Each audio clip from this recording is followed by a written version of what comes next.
시청자 여러분 안녕하십니까. 4월 12일 시사정담 시작하겠습니다. 배종찬 인사이트 K 연구소장님 나오셨습니다. 배 소장님, 네. 국민의힘 경선판이 정말 요동을 치고 있는 것 그렇습니다. 같습니다. 네. 한덕수 대통령 권한대행의 출마 가능성이 점쳐지고, 네. 거기에 지금 오세훈 서울시장이 불출마를 선언을 했습니다. 그렇죠.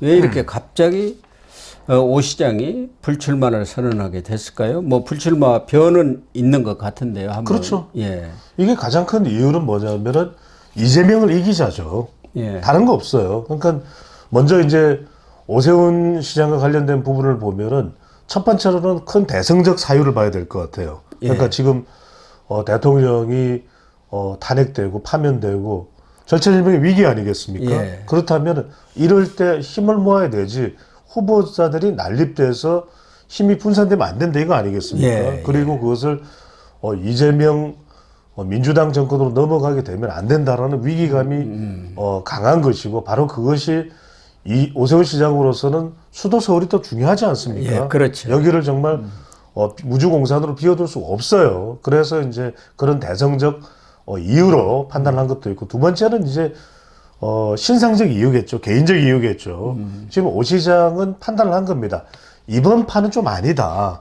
왜냐하면은 본인이 가장 좀 주목받는 후보라도 이길까 말까 하는 그런 선거 아니겠습니까? 예. 그런데 지금 국민의힘 내부에서도 뭐 탄핵 찬반 가지고 지금 나눠져 있고 또 그리고 본인도 지금 이 뭐 명태균으로 그냥 시달림을 당하고 있고 또 뭐 토지 거래 허가제 이 부분을 또 학대 재지정한 부분에 대해서 비판받고 있지 않습니까? 또 한편으로는 뭐 개인적인 이유일 수는 있겠습니다만 미국 주식에 투자한 것도 그렇게 탐탁지 않게 여겨지고 있고 그런 걸 본다면 그런 여론에서 이번은 판이 아니다. 근데 제가 지금 댓글이나 보면은 다들 칭찬을 하고 있어요.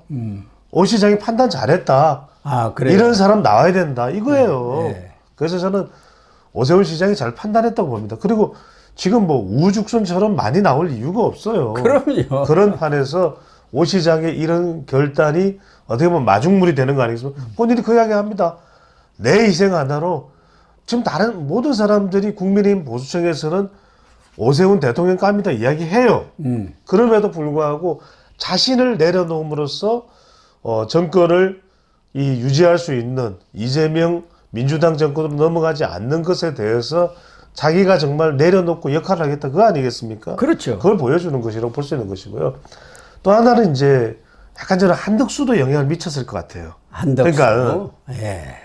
지금 이른바 오세훈 시장이 한때는 인기 좋을 때는 오사마 그랬다고요. 그렇죠. 논사마처럼 예. BTS급이었어요 예전에는. 한참 예전에는. 근데 지금 50일도 안 되고 얼마 안 남았잖아요. 지금 뭐 50일 정도 남았나요 이제요. 그런데 지금 한덕수가 떡하니 한덕수 권한대행이 떡하니 올라오는 거예요. 그거는 왜냐하면은 이른바 새로운 한사마의 부각입니다. 그래서 오세훈 시장이 국민의힘 당사에서 불출마 선언을 하면서 비정상의 정상화를 위해서 마중물 역할을 하겠다. 그러니까 비정상의 정상화라는 것은 이재명을 겨냥한 얘기죠. 그렇죠. 네. 이재명이 지금 모든 나라를 뒤흔들어 갖고 비정상이 되고 있는데 우리가 이겨 갖고 정상화의 마중물이 되기 위해서 내가 패기종구를 하겠다. 거기에 윤석열 정부 실패 그 책임이 우리 어느 누구도 자유롭지 못하다. 그렇죠. 보수 정치가 국민의 근심거리가 되고 짐이 되고 있는 이런 현실. 보수가 황골탈퇴를 하지 않으면 안 된다. 네. 그런 주장을 했어요. 지금처럼 기승전 이재명 해가지고는 절대 이길 수가 없다. 정말 약자와 동행하는 그런 헌신하는 정당으로 보수가 새롭게 태어나야 한다. 약자와 동행이 오 시장의 캐치프레이즈 아닙니까? 네? 예. 저는요, 지금의 오세훈 시장의 결단이 2011년 때 무상급식 때는 사람들이 많이 타박을 했지 않습니까? 타박 많이 했죠. 저는요, 이게 오세훈 시장의 앞으로의 정치 운명에 진짜 자신의 정치 운명의 마중물이 될 걸로 보입니다. 다 나가기 바쁠 때 오세훈 시장은 내려놨다. 예. 제가 그든 말씀드립니다. 비우는 사람이 이깁니다. 멈추면 승리가 보입니다. 그래서 오 시장이 지금 현실적으로는 가장 중요한 것은 지지율 아니었겠습니까? 그렇습니다. 결국 오 시장이 이렇게 불출마 선언하는 것은 배 대표님이 지적했던 여러 가지 요인들, 그렇습니다. 4대까지 요인도 있지만 예. 가장 중요한 것은 역시 지지율이 깡패라고 하지 않습니까? 맞습니다. 지지율이 1위를 하면 불출마할 리가 없잖아요. 나올 수밖에 그런데 없죠. 자, 아시다시피 최근에 여러 여론조사를 종합적으로 보면은 뭐 한 4, 5% 많이 나왔죠. 어떤 곳은 2, 3% 나오고 이른바 4강 중에는 제일 꼴찌예요. 거의. 예. 거의가. 그렇죠. 거기다가 금요일 나경원 의원이 출마 또 선언을 했습니다. 11일 출마 선언을 했기 때문에 그렇죠. 그 경우에 따라서는 4강도 들지 못할 수 있다는 그런 판단도 했을 거 아니에요. 그렇게 되면은 오세훈 시장으로서는 이미지에 엄청난 타격을 줬고 어차피 이번에 안 되는 판에서 나갔다가 망신을 당하느니 좀 더 기다려보자. 다음 판이 또 있을 수 있지 않습니까? 그렇죠. 뭐 내년 또 서울시장 선거도 있는 것이고. 맞습니다. 그럼 또 우리나라에서는요, 윤석열 대통령이 탄핵 파면될 거라고 뭐 1년 전, 2년 전에 예상한 사람이 그런 사람 있었습니까? 없죠. 이번에 대통령 당선돼도 그 사람도 어떻게 될지 몰라요. 예. 더군다나 나경원 의원의 경우는 윤심까지 실린 것 아니겠습니까? 그렇죠.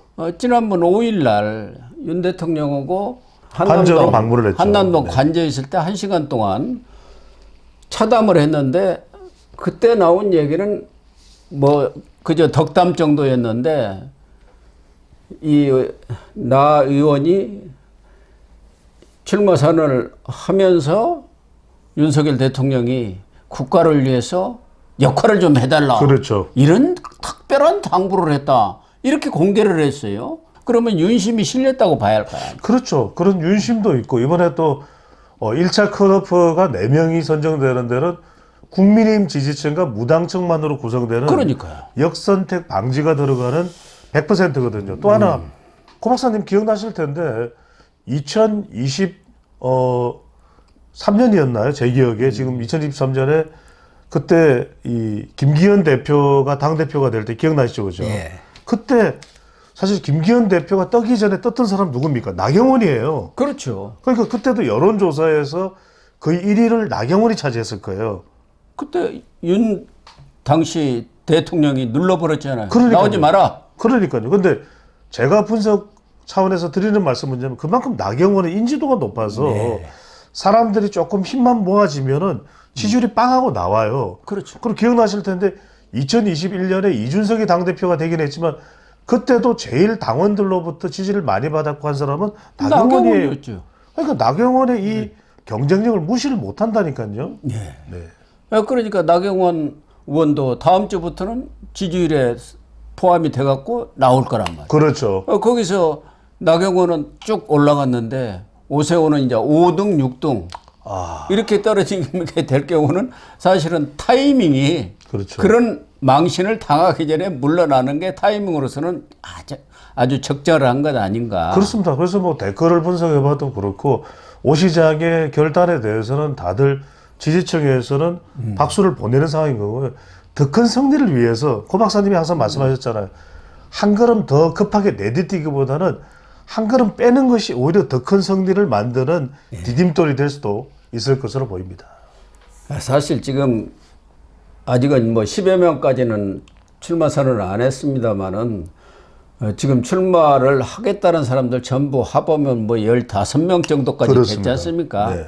그러다 보니까 국민들 사이에서 조롱의 얘기가 나오지 않습니까? 대권 출마가 무슨 개나 소나 다 나온다 간다. 결국은 그 사람들이 뭐 대권을 겨냥한 것도 아니고 연불보다는 제밥에 자기 내년 장사한다는 지방 거죠. 네. 선거를 앞두고 자기 장사를 하겠다는 그렇습니다. 사람들 아닙니까? 특히 광역단체장들의 경우. 그런 점에서 오세훈 시장이 참 결단을 잘했다. 네. 어차피 오세훈 시장도 광역단체장 중에 한 명 아닙니까? 그렇습니다. 지금 뭐 다 경쟁하던 후보들도 반기고 있어요. 홍준표 시장은 오 시장의 여망을 본인이 이어서 국민의힘 대선 후보가 되겠다 뭐 이렇게까지 또 밝히고 있는 상황입니다. 오 시장이 이렇게 불출마를 선언하면서 가장 득을 볼 사람은 홍준표 시장입니까? 원래 뭐 홍준표 시장은 같은 고대 출신으로서 그렇죠. 형님 동생하는 사이 아닙니까? 약간 요게 여러분들 이런 게 있습니다.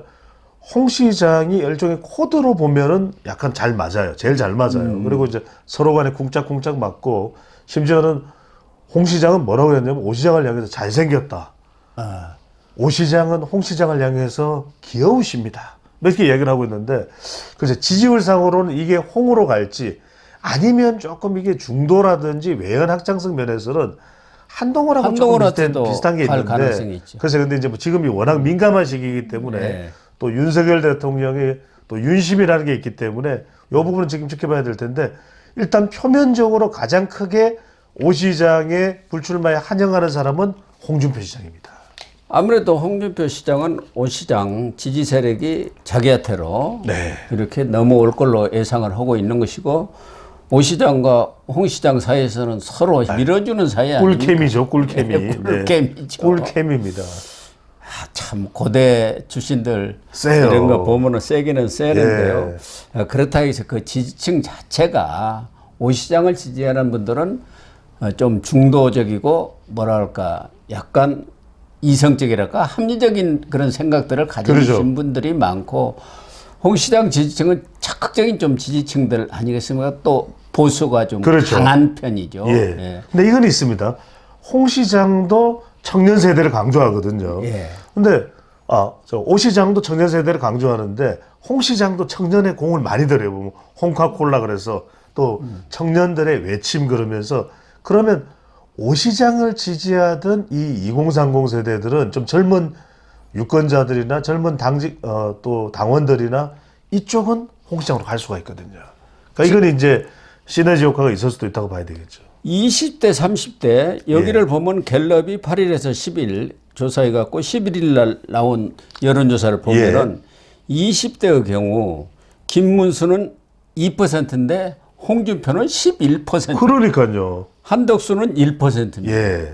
30대는 김문수 5%, 홍준표 9%. 그렇죠. 한덕수 1%예요. 그러니까 이 2030 세대는 상당히 홍준표 쪽으로 많이 기울었다 이렇게 볼 수는 있죠. 그렇죠. 그동안 뭐 자기 유튜브라든가 또 뭐 청년과의 대화인가요? 맞습니다. 뭐 그런 것들을 통해서 이 청년층에 대해서 아주 지속적인 공을 들였죠. 공을 들이고 관리를 해왔다고 봐야죠. 홍준표의 과거를 보면요.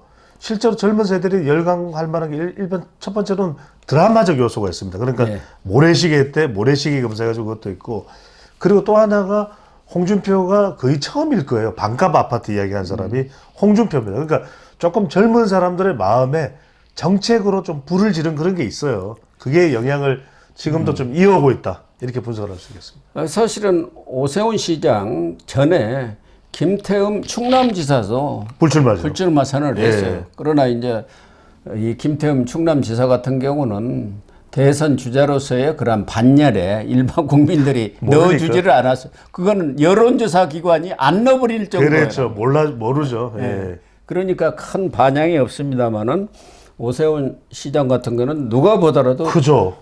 대권 후보감이고 예. 지지율도 뭐 경우에 따라서는 2등까지도 올라가는 그렇죠. 그런 세력을 보였기 때문에 좀 상당히 충격적으로 받아들이는 것 같은데 예.